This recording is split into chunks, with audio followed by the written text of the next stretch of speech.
we're looking beyond the headline issue of workforce supply and asking a more practical question. How do we support educators to stay current, build capability, and keep pace with the rapidly changing vet sector? But before we begin, I'd like to acknowledge the traditional custodians of country throughout Australia and their connections to land, sea, and community. We pay our respect to the elders past and present and extend that respect to all Aboriginal and Torres Strait Islander people today. So before we get started, there's a few rules of engagement that we have. Well, they're not very strict rules, but just so you know that you're all on mute for the moment, but you can put your hand up and ask a question. There is time at the end. If you have questions in the middle of it, please also put in the chat as well. We'll get to them. I'm monitoring the chat for questions. Put your cameras on if you can. It is easier for us as a panel to respond to people's faces. If you feel like you want to do that, or if you're having lunch and you don't want to do that, that's fine as well. There's also a little at the top of your the taskbar in Teams. There should be a little Q&A as well, so you can add a question through that. We're recording this and it will be available later. Please let your colleagues know if you enjoyed this conversation to go into our website, and we'll have a link at that at the end. And you can turn on live captions from the toolbar if you like them. I didn't know that. So how do we do that? There must be a little turn on captions, little thing in the toolbar if you wish to read instead of listen. Okie dokie. So before we begin, I just want to have a quick word as to why this is important and matters to me. And so I'm the Chief Operations Officer of Powering Skills Organisation, but I spent in the 90s and early 2000s years in the classroom as a high school teacher. And one thing that has never left me is the quality of what a learner gets is shaped more than anything by the person that stands in front of them. And educators carry that with them. So the real reason isn't whether they're good enough, it's whether the system around them is doing enough to back them. And that's exactly why this vet blueprint has been, it is important. And it's also been pressure testing this. The team from PSO, Deb, Mel and Farzan, have taken a deliberate approach, building a strong evidence base on what's actually happening in the system first, then moving into practical responses that can shift outcomes. And what that evidence keeps telling us is this: the challenge isn't simply the supply of educators, it is how well we support their capability and keep their currency strong. And we will cover that today. So thinking about, can we go to are we on to the agenda? Thinking about what we're asking of educators right now, there are new technologies and new skills demands, learner cohorts that look nothing like they did a decade ago, a sector changing at pace. Educators are doing extraordinary work to keep up, but largely with professional development models that were never designed for this level of change. And that's not a them problem, it's a design problem. And that's the gap that Elevated is built to close, a more structured, sector-led approach to career pathways, mentoring and CPD that's practical, applied and actually helps educators keep pace with industry. And there's some good things happening out there, and that's why we've got this panel here today. And so where the questions are going to go, there's three key questions we're going to ask. What are we underestimating about educator development? What actually makes professional development useful, and what has to change so it translates into real capability in practice? If we don't get this right, it doesn't just constrain the vet sector, it constrains the whole entire workforce system. So before we dive into the issues that matter, let's meet the people on our panel today. Let's start with Sam. So a bit of introduction of yourself and 30 seconds about your relevance in this conversation today. Thank Over you. to And you. hello, everybody. Great to be joining you. Yes, my name is Sam Crowe. I'm the Senior Advisor Educator Capability here at TAFE Queensland. So I suppose my role really does intersect into that whole concept of educator professional learning, digital capability, AI literacy now, and really that workforce development. So I'm really keen to be able to be on this panel to talk to you about the work that I do. And I do work across our full organisation. So TAFE Queensland, we cover all we have like 7 different regions and we have 2,000 educators. So my role sitting in our sort of an academic area is to make sure that we always are supporting those educators in the real world sorts of teaching practice that they need. Excellent, thank you. And let's go over to Chris Murray. Yeah, I'm Chris Murray. I'm one of the acting principal lecturers for the energy portfolio at North Metropolitan TAFE. So what my role generally is to help with academic leadership, academic support with all of our new and existing lecturers.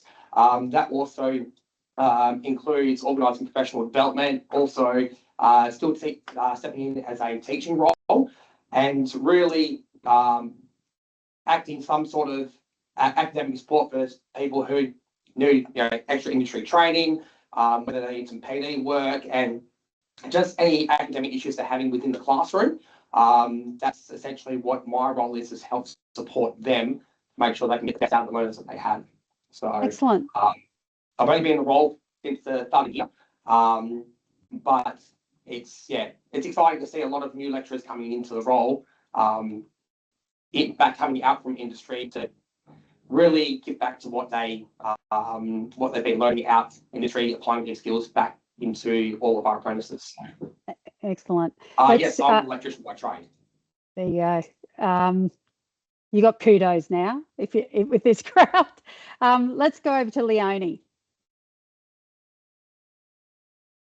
Hi everyone, I'm Leonie. I look after content and strategy here at Verb Training, which is an organisation that's been around for 23 years now, providing professional development to trainers, assessors and other roles within a registered training organisation in areas like student engagement, assessment, etc., but also compliance, I think, and trying to sort of help people meet the requirements of the standards for RTOs. So whilst I can't necessarily provide much in terms of ideas around expectations in the specific industries that you might be working in, I can certainly provide some inputs in terms of what we've seen over the last 20 years when it comes to mandated professional development, even if it's not specifically, energy related. So I thought I would say thank you very much for allowing me to come along and be part of the program.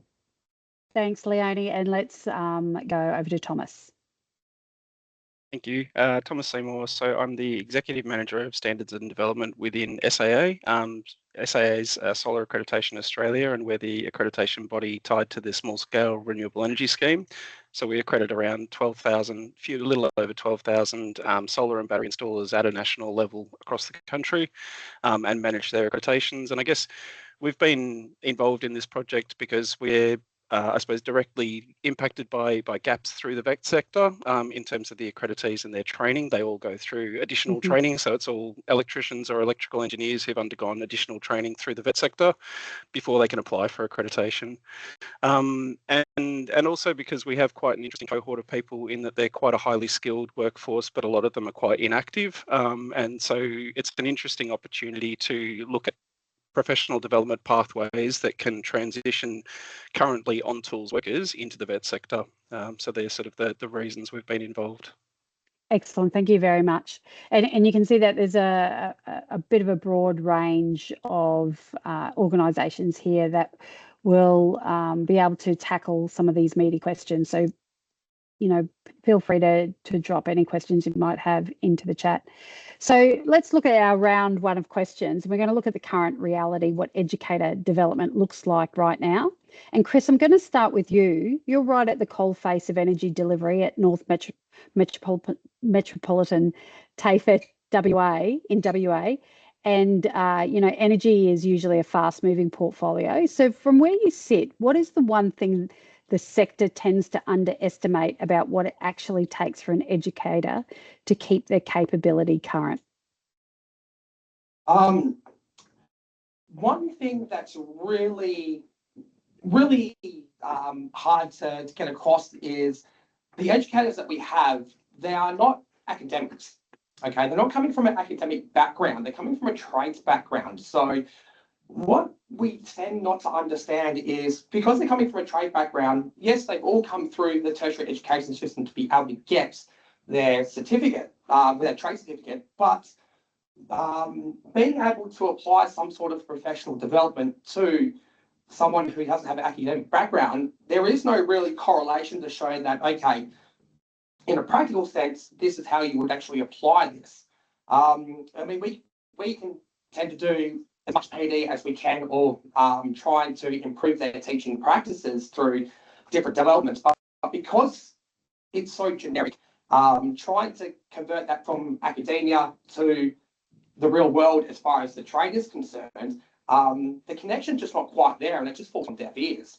So being able to, I won't say bring down that level, but able to translate that into blue collar terms as opposed to an academic term is where a big disconnect actually happens. So no one actually sees the worth in it because it's too generic.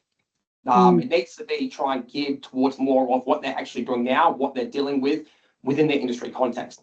And if it's not there, people seem to just disconnect from that, just as, you know, it's there for us to use, but, you know, I don't see the worthy in this because it's not geared to us, industry specific, it's too broad. Yeah, so context is really important there. So Leonie, let me bring you on that. And you see this from a very different vantage point at VELG. Across the whole sector, strategy and content, hundreds of providers. So does Chris's experience match the pattern you're seeing more broadly? And what do you think gets underestimated about keeping educators developing in this PD world?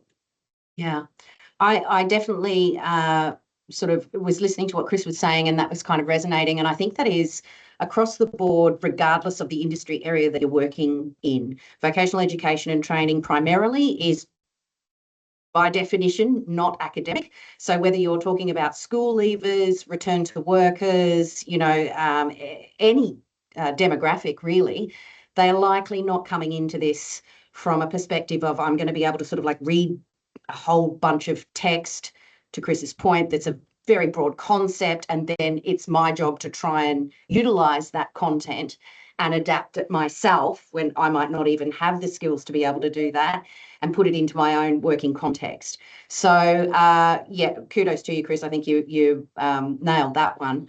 From the perspective of what we've seen over the last 20 years or more, when it comes to any kind of professional development, mandated or not, as a part of a point system or not, one of the things that I think, well, probably got three or four things that are again and again and again, time and time again, they're the same things that are coming up every year on year, every set of standards, whatever it might be.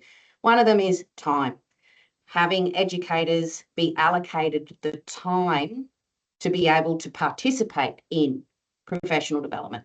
The money that sits behind that as well, particularly if an RTO is responsible for the financing the professional development activities. And then sort of aligning a little bit with what Chris was saying, a willingness at the educator end, a willingness to want to participate, not doing it just because somebody's tapped them on the shoulder and told them, hey, you need to go and do X, Y, and Z, but actually having interest enough in what it is that they're doing to be able to participate willingly. And we find that tends to also mean that there is more meaningfulness associated with what they're doing because of the fact that they're interested in it, or to Chris's point, it's tailored to their very specific set of circumstances, and they're not just doing it because somebody's got a rod, you know, on their back. That's very interesting. So, you know, you talk about context, time, and relevance in a lot of that. So let's look at from this activity to impact and what makes PD useful then. So Leonie, let's stay with you on this. So so much, you alluded to this just then, PD still gets measured by attendance, bums on seats and completion rates, that sort of thing. In your role shaping strategy and content at VELG, how do we move beyond counting participation to actually understanding whether the PD changed someone's confidence, the capability, or what they do in the classroom? So I'll preface this with sort of saying my role is to review the feedback that we glean from participants to get a measure of what it is that we have produced and whether or not it actually has hit the nail on the head. But if I put myself in the perspective of a registered training organisation or an educator, and how might at a more micro level each different organisation be able to sort of measure that concept? Has it changed their confidence? Has it changed increased their capability? Or has it influenced their practice in any way? I would say, big picture, we go, try and take a really super planned approach to this where you tailor it per individual, identify any gaps in the skills or the knowledge or the currency that they're feeling like they've been, because sometimes when you look at everything, it can feel a little bit overwhelming. So identifying gaps, or let's call it the highest risk areas or highest need areas first. Then, of course, planning the activities to address those gaps, obviously actively giving them opportunities to participate in that professional development, excuse me, and encouraging them to apply that in practice, and then maybe having them undertake some sort of a reflection, self-reflection on the impact.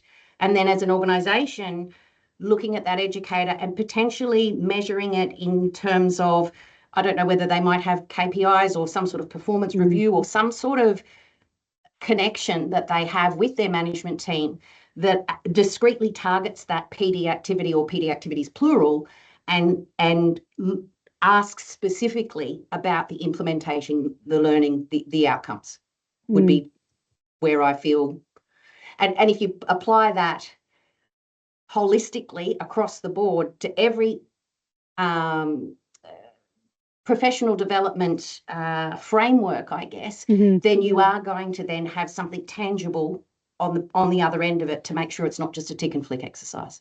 And like I've been very much part in my educational career in evaluation of programs, and you might think of the here and now, that one time that you're evaluating a program, it might seem a bit of a drag, but over time and the data that you get longitudinally is really worthwhile, that you see where are the peaks and troughs that sit in value. It is really important. So if you're involved in any of that in your organisation, make sure that you do not forget, it's not an afterthought. The evaluation, you almost should be thinking about it first, is how do we know we've been successful in this? So Thomas, this is squarely in your world at Solar Accreditation Australia, as you live and breathe standards and evidence for competence. So from a standards lens, how do we get better at knowing whether professional development has genuinely shifted practice and is not just being delivered? I mean, there's a number of compliance programs we engage with, so we've got that kind of feedback mechanism coming through from industry.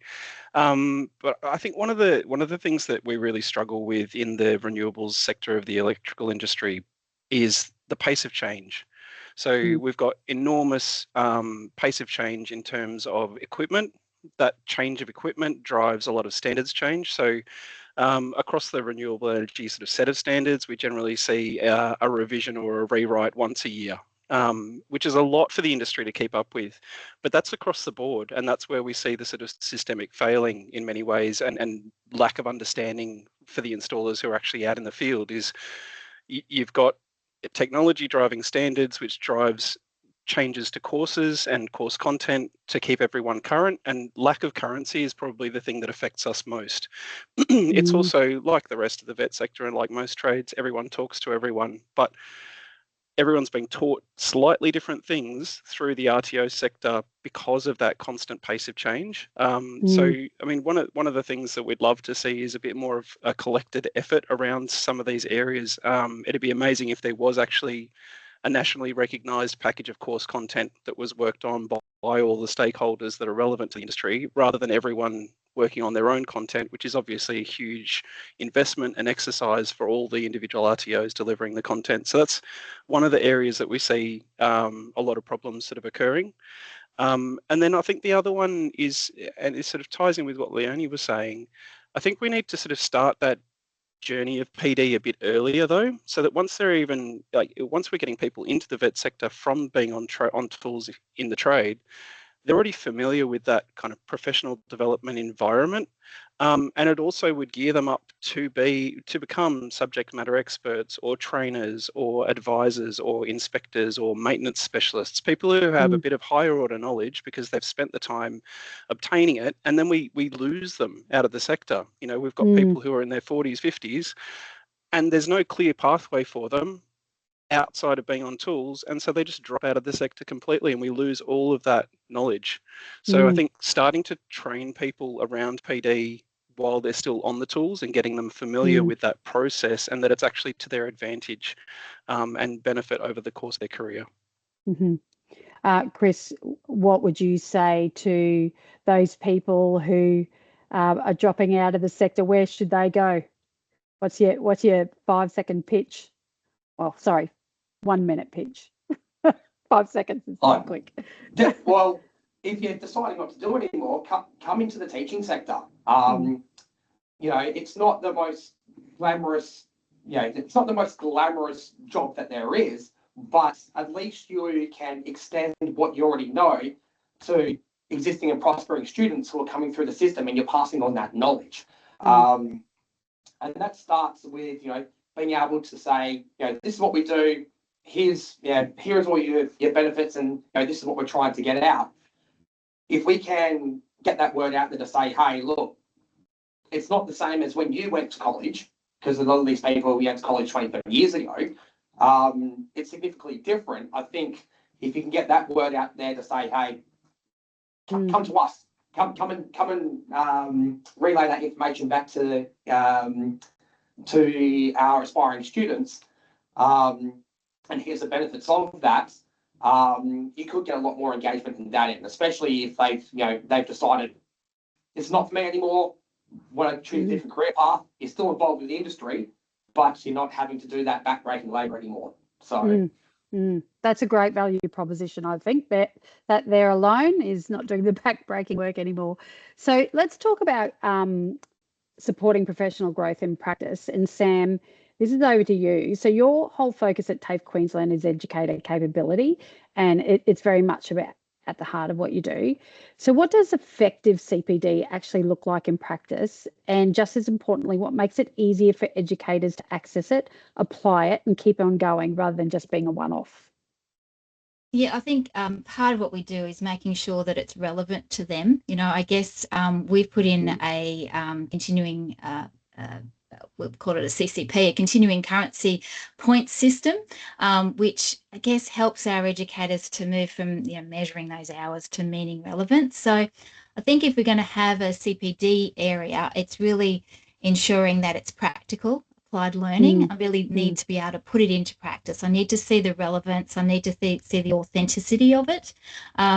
And I also need to sort of align it to some domains. So sometimes we find that PD can be very, very focused in a compliance area. We want to actually build that into more teacher practice. We're getting a lot of feedback, even though, all of our teachers go through TAE. We see these teachers coming in that have, the industry experience, but they're just not relevant in that space with teaching. So they don't necessarily know how to manage classroom behaviour. They don't understand how to unpack a unit, even if it's given to them. It's like, where's the teaching resources? We go, okay, that's part of what you need to do. And the training needs to focus on reinforcing over and over rather than just one-off training. Or you've been to that session, you should know how to do that now.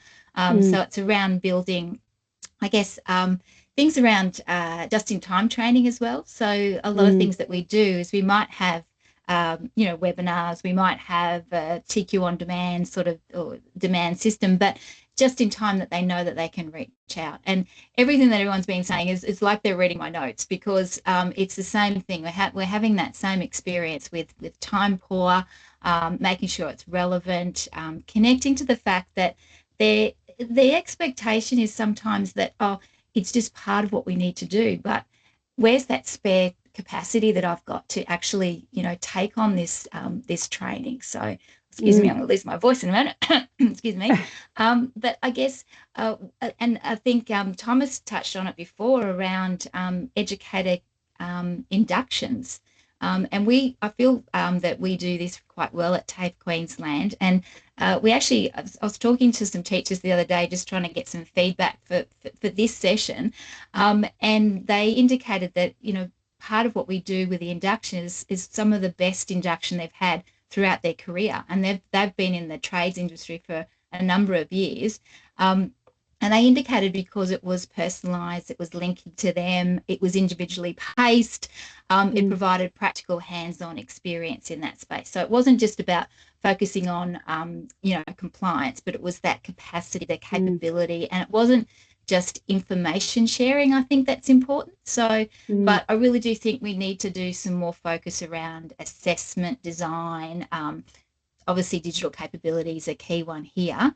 And the thing that we often talk and across a lot of networks that we have is that, that shift of that mindset, and I think you touched on it before, Thomas, as well, is that I guess I'm a tradesperson who's a teacher, but we want to change that to I'm a professional educator who's got trade experience, so that they come into the sector, into their RTO going, I'm not just trying to give you this trade. So I'm actually a teacher and I'm going to share that expertise. So they've got to actually understand what it's like to understand that process when it comes to capability building.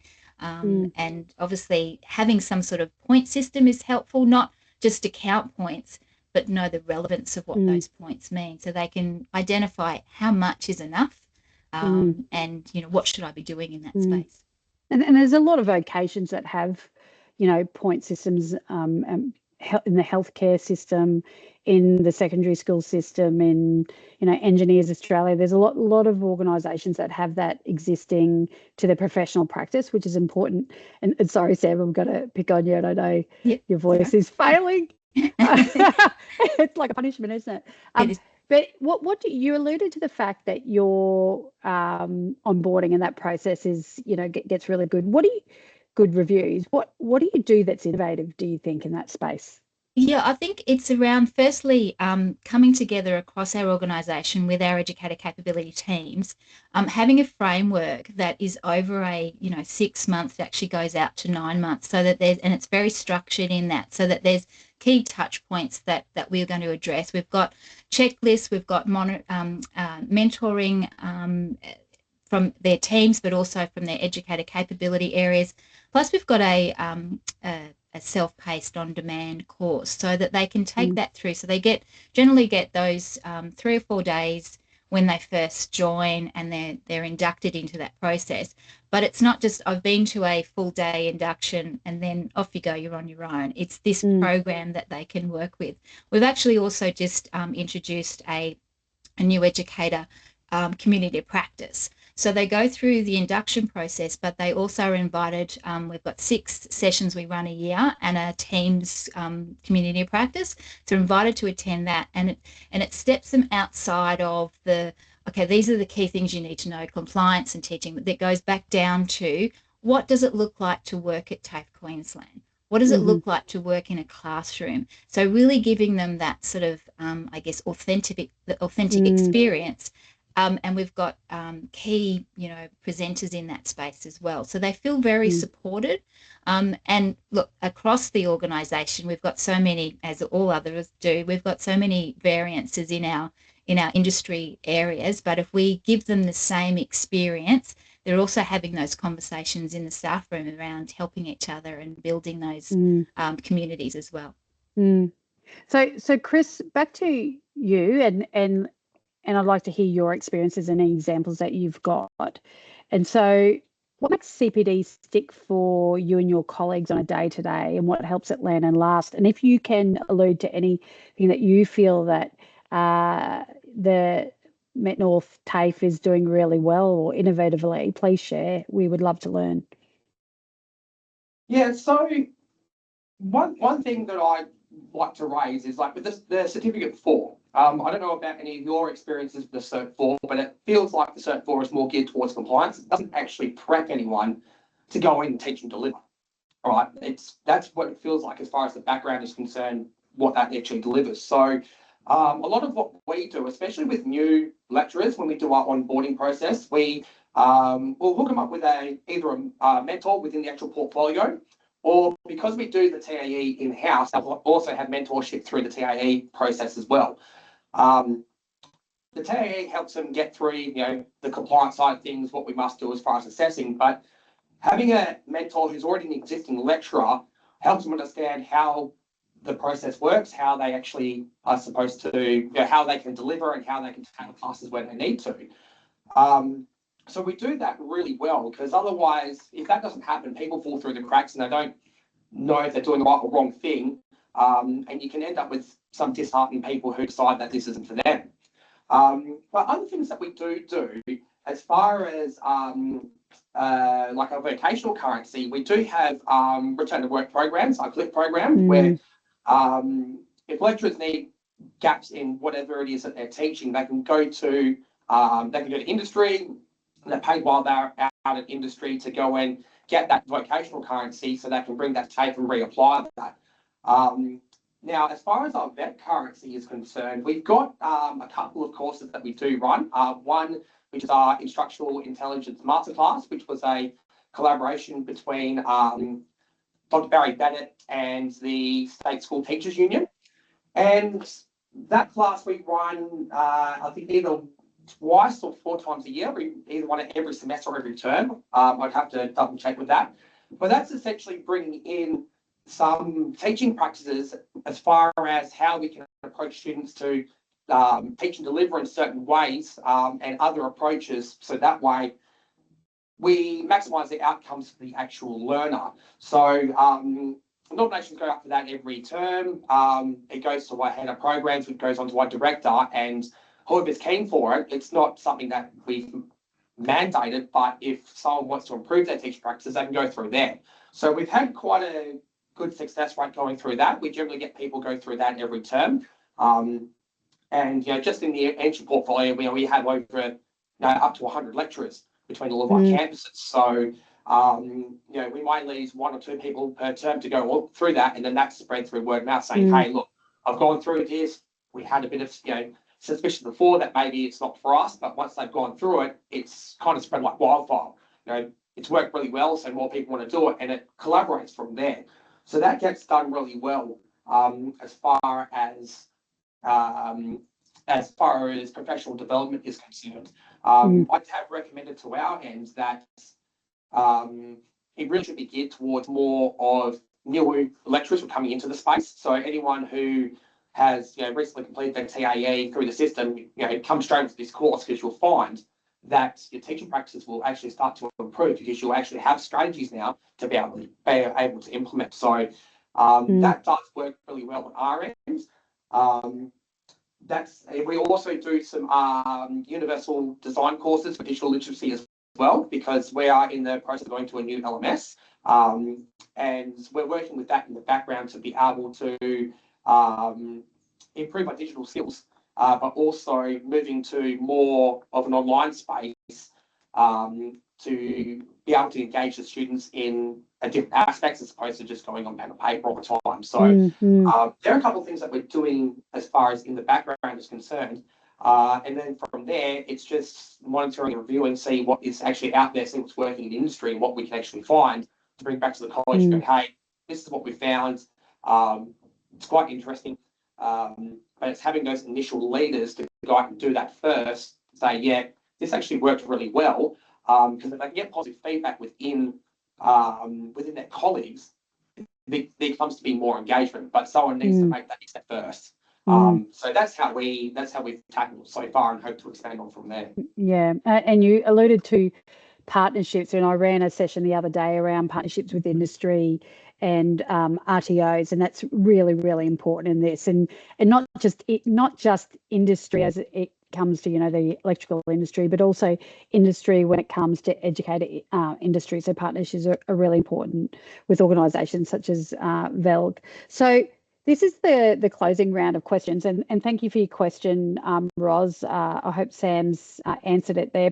Please keep questions coming if you wish. We'll keep an eye on that, the questions flowing through. So we're going to look at what needs to change. And Thomas, let's start landing this one with you. If you could change one thing, what needs to shift so that CPD genuinely helps educators build capability and apply it in their everyday work and not just tick a compliance box? Sure. I don't know if I'm best placed to answer it from an educator perspective, because all of the CPD we deliver is really to people who are still very much on tools. But I think that's kind of part of this whole piece is to kind of create that linkage. So CPD doesn't start when you become an educator, especially if you're in the renewables space. We already have a CPD program. You have to achieve 100 points annually to maintain your accreditation, or you can't work in the sector. I mean, you can, but you can't claim any of the rebates, which effectively removes you. I mean, what we'd love to see is more of that transition process off tools. As I mentioned before, we've got a relatively inactive cohort by comparison to some others. And a lot of that is about the investment that they've already made in their skill set. If you hold all 3 accreditation types like I do, so solar, battery, and off-grid systems, you've probably, between taking time off work, paying for courses, and becoming accredited, you've probably spent upwards of $20,000. So they don't want to let that go. But at the same time, maintaining an accreditation you don't actually utilize for the purpose it was built for is a bit of a frustrating process. But if they see a pathway that actually allows them to do other things that are outside of that on tools role, that's where we see professional development being so important and sort of starting while you're still on tools, and then that becomes a much easier pill to swallow once you're already in the vet sector as an educator. So we'd love to help get more people off tools who aren't really utilising their skill set and get them into the vet sector with some transition pathways and opportunities. Great. That sounds fabulous, actually. And Sam, from your capability seat at TAFE Queensland, what's the one change you'd want to see so CPD better supports educators to build and use the capability where it counts, which is in front of learners, really? Yeah, I think that the interesting for us is obviously we're in a good position to start with. We've got an industrial agreement where they get 10 days a year of professional development anyway. But the trouble is that's not enough. It's not enough just to throw time at them and say, well, you've got this, but they've got to be able to schedule it into their time. So, availability doesn't equal accessibility if we know because we've got to do that. So I think what we've got to see is really changing that perspective of those teacher full load teaching loads and what that looks like. And obviously we've got to be mindful of the enrolments and things, but in reality, for a teacher to be able to maintain their PD, both with their teacher lens and their industry lens, they've got to have the time to be able to do that. So there needs to be a change, I suppose, in workforce capability and capacity, looking at that design. And I think a lot of it comes back to the assessment design as well, because we're doing a lot of teaching, yet there's an awful lot of marking, an awful lot of activity that they're doing, where they could reduce some of that and then have time to build their skills and build their professional learning, because we know that the ones that come to PD often aren't necessarily the ones that need that skill. They come because they're the dedicated ones. They're the ones that actually want to make sure they've got the aha moments and they've got they're building that continuous activity. So one of the things is really identifying those people that need it and about investing in that space. So I think focus is one of the key things, is like really focusing on the core educator practice. So I touched on it before around, they come out with their TAE, they've got their industry areas, but they really don't know how to actually apply this in the classroom. So it's really taking it back from more that compliance side of things to looking at how can I actually, work on the ground with my students. What does it look like to be a good teacher, and what professional development do I need to actually help me do that? More practical classroom management skills, hearing it all the time around how much that has changed. Even we're talking adult learners here, and there's still that issues with behaviour issues in a classroom. So it's about strategies. And now let's put the AI and the digital layer over the top, and we're expected to be not only industry experts, teachers in an environment, we've got a huge mixed cohort, and then throw AI and digital, and I've got to learn all those skills, and we're moving more and more to digital, and then add that on as PD that I've got to learn. So I'll touch back, go again around that induction program. I think we've touched it already, is that's the key. If we can do best practice at the beginning and actually give them the skills and I guess the framework and the scaffold that they need, they're already set up for success because they understand what they need to do and how they're going to be a good teacher. I've been at TAFE Queensland for over 14 years, not as long as some people, but again, I've seen changes in practice and what we do. And I know when I first started, it was like, oh, you've come from industry, so you will know how to write a training pack. You'll know how to write assessments because you know what's happening in industry. I didn't have any idea, like I'd done my TAE, but I really didn't understand what it was to unpack a unit of competency and write assessments. I could look at it as an SME and go, yeah, that looks like it should be right. But I didn't have the skill set, the training in that space. So I think the TAE is also needs to take some ownership as well around building, better skill sets in that space as well. So remembering that we're coming from an industry there that they're not teachers to start with. They're coming, their first passion, their first skill is from that industry, regardless of what it is. And now they're stepping into a completely new environment, and they've got to learn that. So I think it's about giving them the opportunities and understanding what it's like to be a teacher in whatever, RTO you're in. Yes. It reminds me, my 11-year-old getting his report card, and so he's in primary school, and the teacher feedback from his English exam was a little bit impersonal because it was written with AI, but it was more thorough than anything I'd ever received before, which I really appreciated. So the feedback I got from the teacher, that was obviously an analysis done through AI, was excellent for a parent, I must say. So, it's really changing across I think the education sector is feeling the pinch around AI, something to get used to quicker than a lot of other areas. So Steve Wright has a question. Do you guys have a procedure for approaching industry to get to improve upon workplace skills? Steve, feel free. I'm not sure about the total context of that, but feel free to speak up and ask further what you mean by that question. I'm just guessing. Thanks. We've got an educator capability policy that talks to, maintaining and aligning to the standards, of course, maintaining both teacher currency and industry currency. So we have released to industry. So we'll allow, as I mentioned, that 10 days. Part of that will be 5 days they can use to go out to industry and working with industry.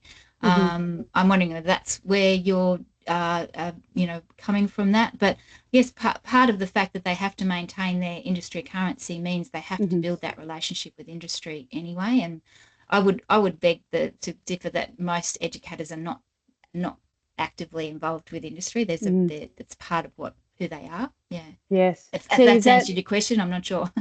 Steve, does that sound right? Yeah, that was along the lines of what I was thinking. I notice in our organisation there's a bit of a gap between that we get the time as well, like you do in Queensland, but having that relationship or I guess confidence to go to a company and say, hey, I need to do something in solar. Can I join you guys? And legal responsibilities around that and all those kind of points. And that's where I guess our release to industry does cover that. It's quite a robust sort of process that they need to seek that approval and have. And I think the key in what we I guess advise educators when they're doing that is it's not just going out to industry for industry's sake. It's actually looking at the units of competency that you're delivering. What do you need to maintain currency in? And what are the key areas that you want? So you might go out to industry and have other things that you're exposed to, but make sure that when you come back, you've got that linkage. So when you're actually putting it into, if you've got a staff profile, you're actually aligning it to those units so you can show your currency in there. So we know you're competent because you've got your qualification, but what currency are you maintaining in those units and how does it align to it? So it goes back to that, the initial question around, how are we actually, doing this rather than just measuring hours. It's making sure there's a relevance to what they're doing and linking it to that. Mm-hmm. Chris, did you want to add to that? What do you do at your institution? Yeah, so there's a couple of things that we do have is that we do have incentives for extra days off. So if you complete some professional development, half in your own time, half in take time, it entitles us for an extra week off. So it gives them a little bit of incentive to actually get out there and do something. But also with our like a return to work program, I think what is happening, like as you were saying, you can't be just like go out there and do it just for the sake of doing it. I think it needs to be something, it has to be relevant to what they're teaching, yes, but it has to be also something that's rewarding and engaging that they're actually interested in. Because if you send them out to do PD, especially going return to industry, and it's something they're not delivering or there's something that just doesn't hold their interest, you're not going to bring anything back. Because if they're just doing it as a ticket just for a compliance, it defeats the purpose because they're not bringing in something that's interesting to be able to apply it and then put it onto our industry currency going in from there. What I've found is it's a bit of like I wouldn't say cost benefit, but it's a little bit of like give and take. So if we give you the opportunity, for example, like we do we're in the middle of a pilot teaching qualification. So that gets released every year and the college will fund X amount of spaces, which gets a little bit competitive. But it's a prerequisite for us to be able to climb up the ladder into either an advanced skills lecturer, which is a bit of extra pay bump, but also coming into the principal lecturer role. If they know there is they can take that PD, but also if they know there's going to be progression where it's like, okay, it might be financial, it might be extra time off. There tends to be a lot more engagement in that end because they know that there is essentially a reward at the end of that. We can not only are we actually improving our teaching practices, but if I actually do this, I can actually get either extra time off or an extra financial incentive to be able to do that. So that does help a little bit, but also, biggest thing is tailoring it for the industry itself. Not especially more on vet currency as opposed to trade currency, because a lot of our trade currency we have, we do have lecturers who are casuals who are still already in industry, so they'll come in 1 to 2 days a week and deliver while still maintaining their own business. So maintaining vocational currency is not too much of an issue. We can do that quite well, but the vet currency, as far as being an educator, if it's not geared towards what they actually teach. So how do you apply this in the electrical trade, not as broad? That's what needs a key change is we can have all these systems in place, but if it doesn't work for the electrical industry as a whole or electrical industry, what they're delivering to, it'll fall down the wayside. It'll just continue being a tick and flip. So it needs to be built around of, okay, I've done this PD, it relates to this unit, and this is how we can apply it. You'd get a lot more buy-in because they can show, okay, well, if I'm teaching AC theory, for example, which is very maths heavy, I've got this PD, but I can apply this into doing calculations for AC theory, and this is how the students will benefit. That makes it a lot easier from, okay, use this strategy and then apply it to whatever it is you're teaching. We've got to have that little bit of a bridge to go, okay, I can apply this within this context of the UOC, here's an example, and then we can deal with it from there. Excellent. Leonie, I'm actually going to have a bit of a, I know you're not ready for this question, but right. now that you've heard all this, what do you think needs to change? I'm not sure that it's a sort of a cherry pick exercise, to be honest. I think there's a little bit of each of the components that we've talked about that probably needs to be taken on board at a whole range of different levels, from training package development and curriculum development, to Thomas's point, in terms of getting some sort of consistency, across the board, to having some kind of CPD framework that to Sam's point, starts from the get-go, potentially, before, and Thomas was saying too, embedding professional development as a part of lifelong learning and lifelong bettering yourself, as opposed to this concept of ticking and flicking. And then Sam saying, and when somebody in the trades decides that they want to branch out and become an educator, that's captured immediately and embedded into the mentoring process as that person is brought up to speed and gains their TAE or extends beyond that TAE. One of the things that I also really resonated with me was what Chris was just saying. It's certainly something that we've found in the feedback on the professional development activities that we provide. We tend to get phenomenal feedback when we do exactly as Chris says, take a concept and actually demonstrate worked examples using units of competency as the example. And there's a couple of presenters that do this really, really well.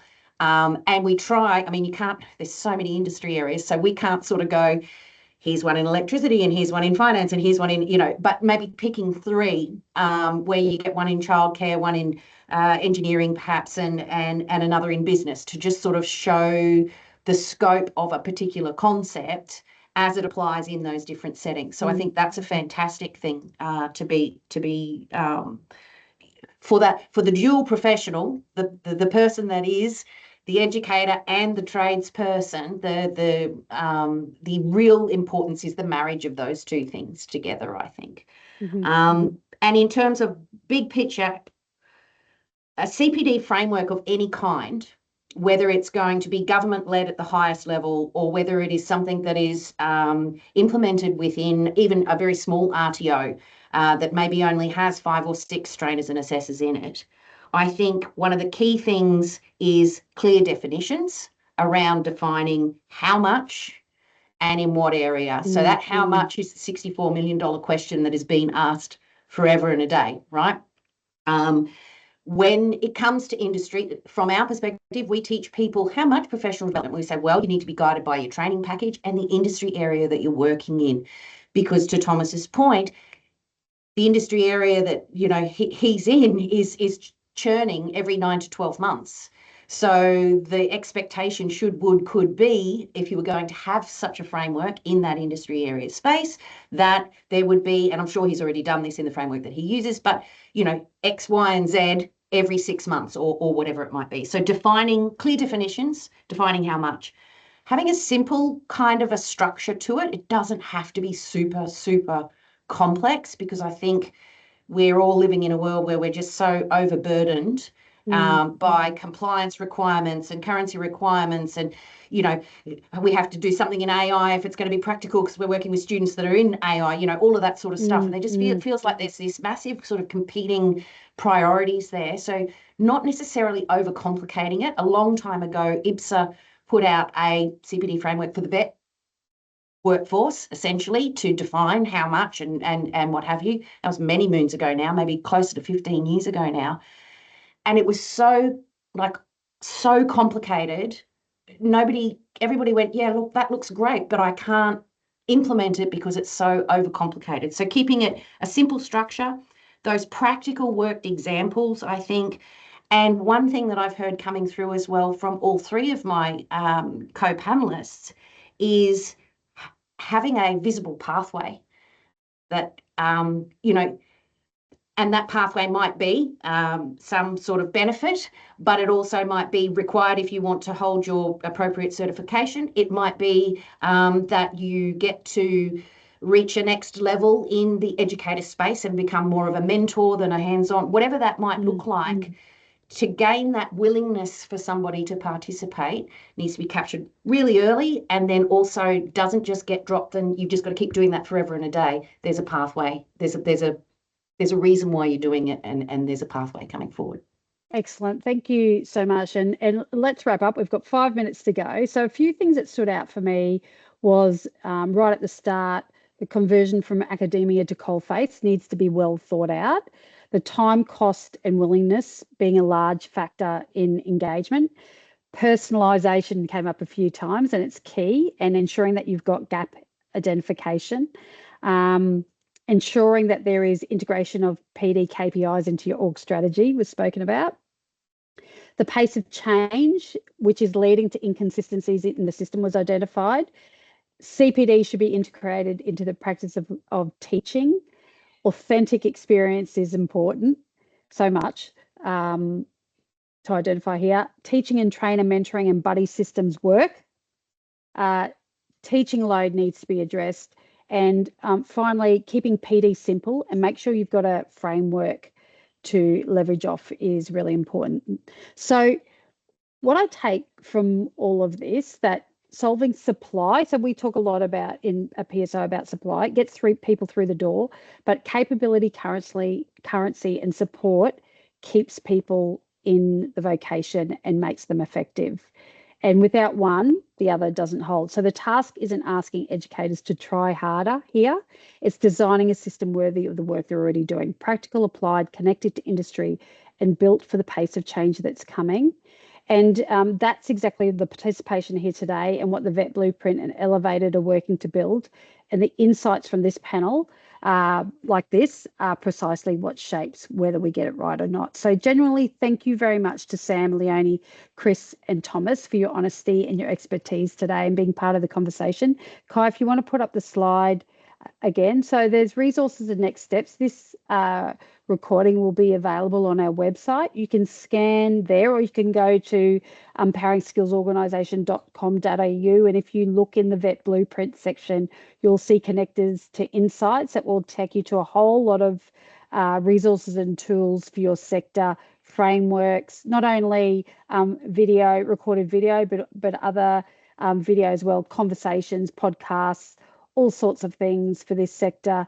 I also want to put a little plug out. We've got a language literacy and numeracy paper that's going to be dropped within the next month around those three things: LLN in energy, in the energy vet sector and energy training packages. We're looking at the involvement of maths, especially from year 9 and the pathways we set with kids from year 9 right through into the vocation. And we've got a nice little study coming out about that and actually how high the level of maths, and I know it was mentioned today, is required to be able to go through an energy pathway. So thank you very much for attending for today and giving up your time. I hope you learned a little bit. I did. Thanks everyone for your passion, and enjoy the rest of your week.